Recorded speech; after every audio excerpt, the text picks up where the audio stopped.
بسم اللہ الرحمن الرحیم۔ المائدہ آیات نمبر 2، ارشاد باری تعالی ہے وَتَعَاوَنُوا عَلَى الْبِرِّ وَالتَّقْوَى وَلَا تَعَاوَنُوا عَلَى الْإِثْمِ وَالْعُدْوَانِ وَاتَّقُوا اللَّهَ إِنَّ اللَّهَ شَدِيدُ الْعِقَابِ۔ اور ایک دوسرے کی مدد کرو نیکی پر اور تقوی پرہیزگاری، اور ایک دوسرے کی مدد نہ کرو گناہ اور سرکشی میں، اور اللہ سے ڈرو، بے شک اللہ کا عذاب سخت ہے۔ صدق اللہ العظیم۔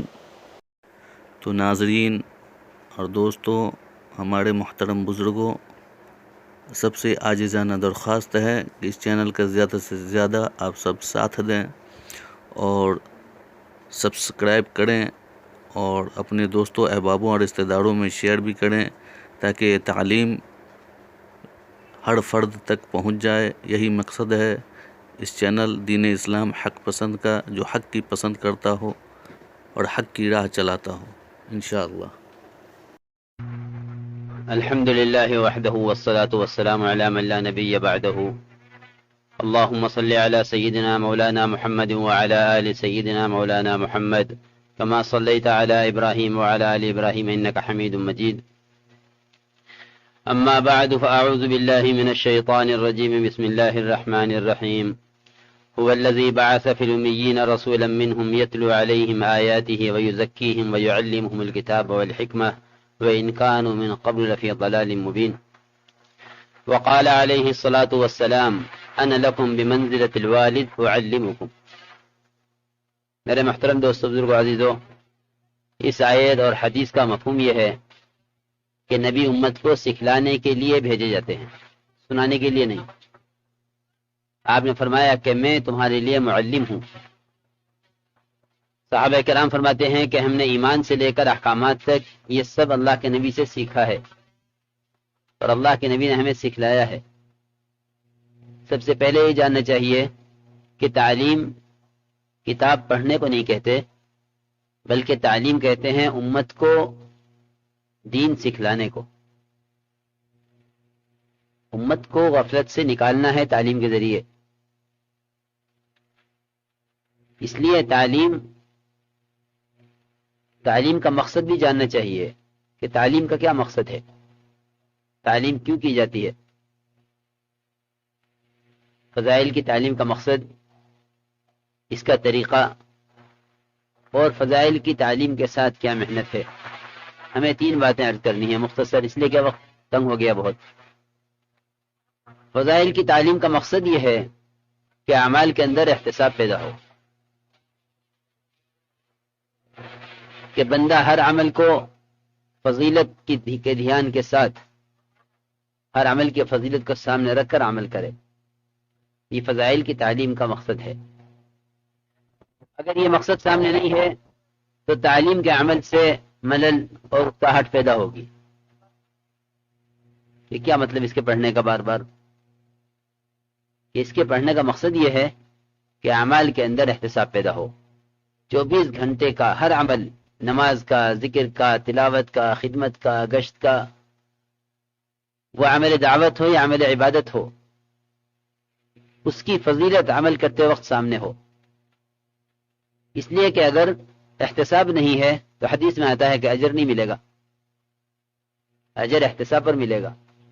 احتساب کہتے ہیں اس عمل سے متعلق فضیلت کو سامنے رکھ کر اجر کی امید کرنا۔ اگر اجر کی امید نہیں ہے تو اعمال بوجھ بن جائیں گے، اعمال بوجھ بنیں گے باوجود تعلیم کے حلقوں کے ہونے کے، اس لیے کہ اس نے اپنے عمل کو فضیلت کے تابع نہیں کیا۔ مولانا صاحب فرماتے تھے کہ اگر اللہ کے وعدوں کا یقین نہیں ہے اور وعدے سامنے نہیں ہیں تو پھر یہ اعمال کانٹا سے لگیں گے، کہ ایک کانٹا ہے جو چبھ رہا ہے، اسے نکال دو۔ حالانکہ تسبیحات، تلاوت، جتنے بھی اعمال دعوت اور عبادت ہیں، یہ تو سب کے سب غذا کا کام دینے چاہیے، کہ ہم اعمال دعوت سے، اعمال عبادت سے غذا لیں۔ غذا محبوب ہوتی ہے، اس لیے ہم یہ ہماری فضائل کی تعلیم کا مقصد ہے. خیر تعلیم کا طریقہ ہے، کیونکہ یہ جاننا چاہیے کہ فضائل ہی اللہ کے وعدے ہیں، فضائل یہی اللہ کے وعدے ہیں. خیر تعلیم کا طریقہ ہے کہ تعلیم کا طریقہ سنت یہ ہے کہ حضور اکرم صلی اللہ علیہ وسلم ایک ایک حدیث کو، ایک ایک بات کو 3 مرتبہ فرماتے تھے. حدیث میں آتا ہے اذا تکلم بکلمۃ اعادها 3 کہ جب آپ کوئی بات فرماتے تو اس کو 3 مرتبہ دہراتے تاکہ آپ کی بات اچھی طرح سمجھ لی جاتی. روایت میں ہے اذا تکلم بکلمۃ اعادها 3 حتى يعقل عنه، یہاں تک کہ آپ کی بات اچھی طرح سمجھ لی جاتی.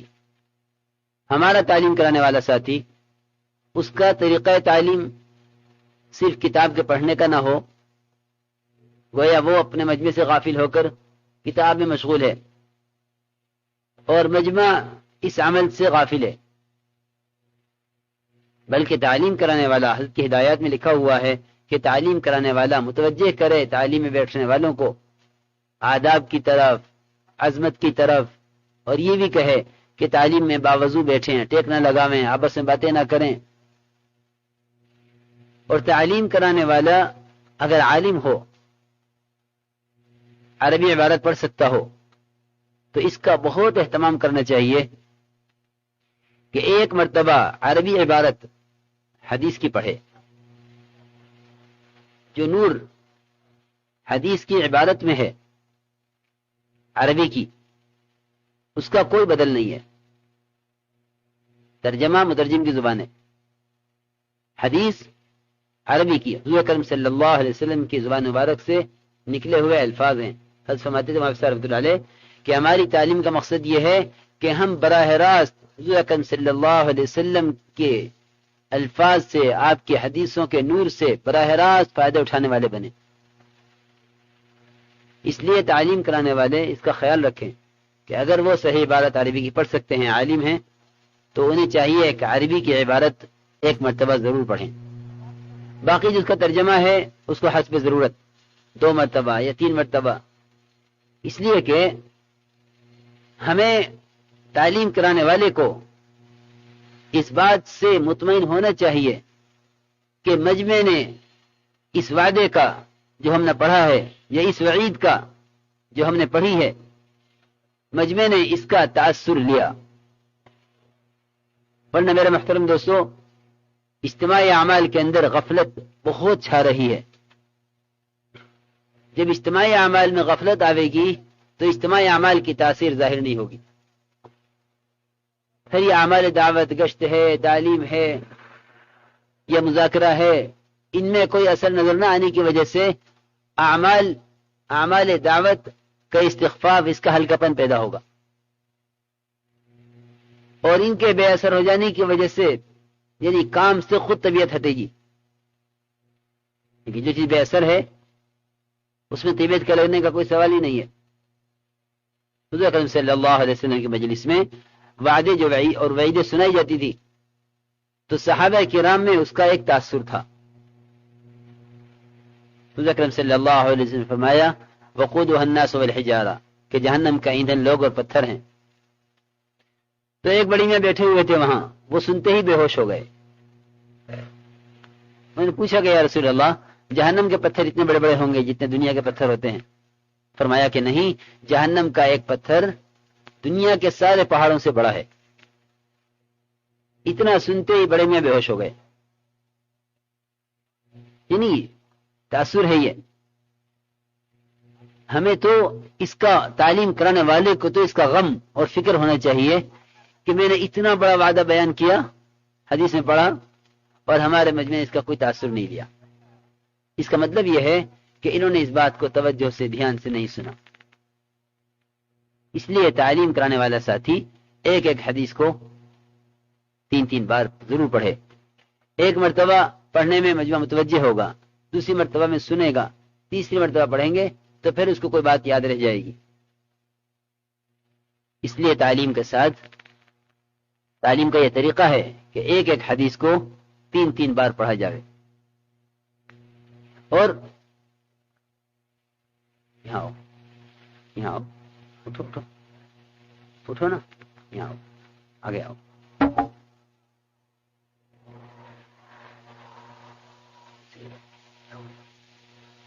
سنو بات دھیان سے سنو.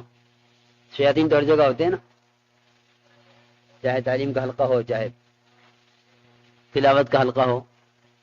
سنو بہت دھیان سے بات، ادھر دیکھو. سمجھ آ رہی بات؟ تو تعلیم میں تعلیم کرانے والا مجمع کو درمیان میں متوجہ کرے، اور ایک تعلیم کا حلقہ اتنا بڑا ہونا چاہیے جس میں ایک آدمی کی بات پورے حلقے تک پہنچ جاوے، اس کی آواز پورے حلقے تک پہنچ جاوے. اس لیے کہ ہمارا تعلیم مائک سے نہیں ہوتی،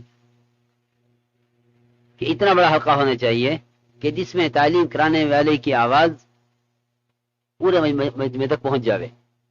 تعلیم کے دوران اپنے مجمع کو متوجہ کرو آداب کی طرف، عظمت کی طرف، اور حدیثیں ٹھیر ٹھیر کر پڑھو. ہمارا پڑھنے کا انداز تلقینی ہونا چاہیے، تعلیمی نہیں، قرات کا نہیں، بلکہ تعلیم کا انداز ہمارا تلقینی ہونا چاہیے کہ ہم ٹھیر ٹھیر کر اور سمجھانے کے انداز سے اپنی طرف سے کوئی بات کرنا، تعلیم میں اپنی بات کو حدیث کی بات پر، نبی کی بات پر فوقیت دینا ہے. اپنی بات کو نبی کی بات پر فوقیت دینا ہے. یہ چیز انتہائی نامناسب ہے.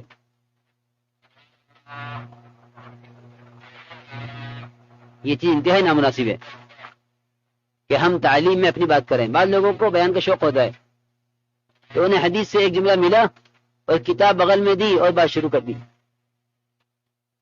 یہ حدیث کی یعنی بے ادبی اور بے احترامی ہے. مولوی صاحب نے فرماتے تھے کہ میرے نزدیک تعلیم کی اہمیت تقریر سے زیادہ ہے. اب آپ اندازہ کیجئے کہ 2.5 گھنٹے بیان ہو، مجمع بیٹھا رہے گا کہ باتوں میں مزہ آ رہا ہے، اور تعلیم ہو تو 5-7 منٹ سے زیادہ ہمت بیٹھنے کی نہیں ہوگی.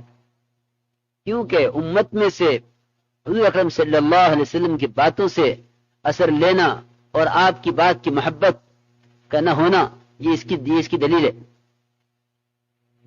کہ مساجد کی تعلیم 10 منٹ 12 منٹ، بہت زیادہ ہوئی تو آدھا گھنٹہ. ہاں بیان کسی کا ہو تو وہ 2.5 گھنٹے کرا لو، 3 گھنٹے کرا لو. مولوی صاحب فرماتے تھے کہ عظمت کے بغیر جو دل لگ رہا ہے وہ کانوں کی عیاشی ہے. عظمت کے بغیر جو دل لگ رہا ہے وہ کانوں کی عیاشی ہے. ورنہ دل کے لگنے کا تقاضا تو یہ ہے کہ اس کے دل میں اس عمل کی عظمت ہو. اس لیے میرے محترم دوستو، ہم تعلیم میں ہمارا انداز تقریر کا بالکل نہ ہو. اگر کوئی لفظ ایسا سخت گزرے جس کے بارے میں ہمارا خیال یہ ہے کہ سننے والا اس کو نہیں سمجھا، تو اس لفظ کو آسان کر کے بتلا دو، بھائی اس کا یہ مطلب ہے. لیکن اس کے علاوہ اپنی طرف سے کوئی بات، کوئی قصہ، کوئی کہانی، کوئی واقعہ سنانے کی ضرورت نہیں ہے. جزاک اللہ خیرہ. اللہ پاک ہم سب کو کہنے اور سننے سے زیادہ عمل کرنے کی توفیق عطا فرمائے. آمین یا رب العالمین.